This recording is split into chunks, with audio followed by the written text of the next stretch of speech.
Hi, this is Wanda from Alanda Craft, and in this video I'm going to show you an easy way to create a 4-patch quilt block without having to cut and sew all those little blocks together. So to start with, you'll need 4 squares that measure 5 inches by 5 inches. You can use charm squares for this, or you can cut your own fabric. You'll also want to lay them out in this configuration, so light colours running diagonally and the same with the dark colours.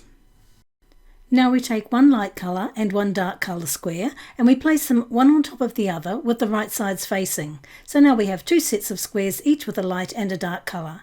And we're going to sew along the edges with a 1/4 inch seam. You can see that I'm doing that here, and I'm chain piecing them to speed things up. So I'm sewing down one side of each of the pieces and then I'm turning them around and sewing down the other side. Now that we've sewn the side seams, we need to lay the squares down on our mat so that the seams are running vertically, like so. Now we take our ruler and we place it over our first piece and line it up on the 2.5 inch line. In other words, we want the centre of our square. Then we take our rotary cutter and slice through the middle, and we're going to repeat that with the other piece. So we line it up on the 2.5 inch line and slice through the middle. And you can see the result here. We end up with 4 strip pieces. At this point you'll want to give these a good press, so just press the seams towards the dark side of the fabric. So I've pressed my seams and I have my pieces laying on my mat, and you can see that these 2 are matching and these 2 are matching. And now what I'm going to do is I'm going to pop this piece over this piece, and you can see that I have the cream colour matching up with the purple colour.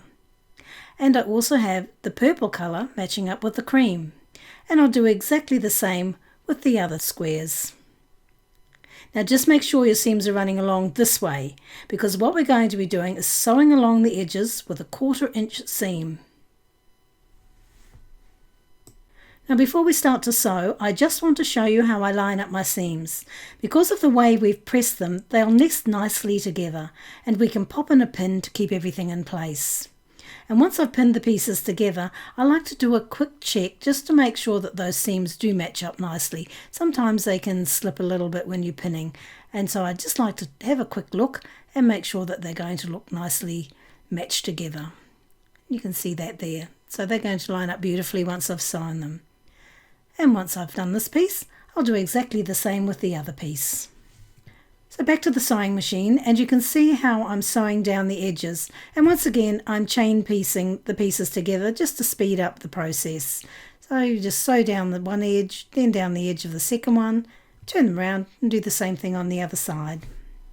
Now we need to place our pieces down so that the middle seam line is running horizontally on our mat, and then we just need to take our ruler and line it up once again along the 2.5 inch mark.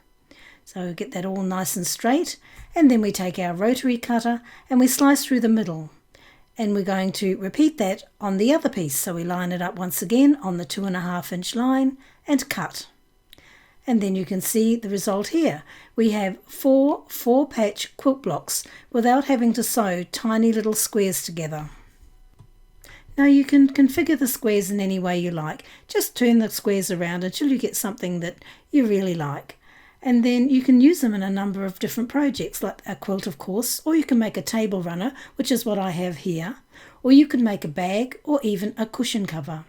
Now for my table runner I used 14 charm squares that I had in my stash, and that number of squares will also make a 16 inch cushion cover, which you can make bigger by adding borders. So I think it looks rather lovely, and it took no time at all. So thank you for watching, and I hope you've enjoyed this video. And don't forget to like and subscribe for more tutorials.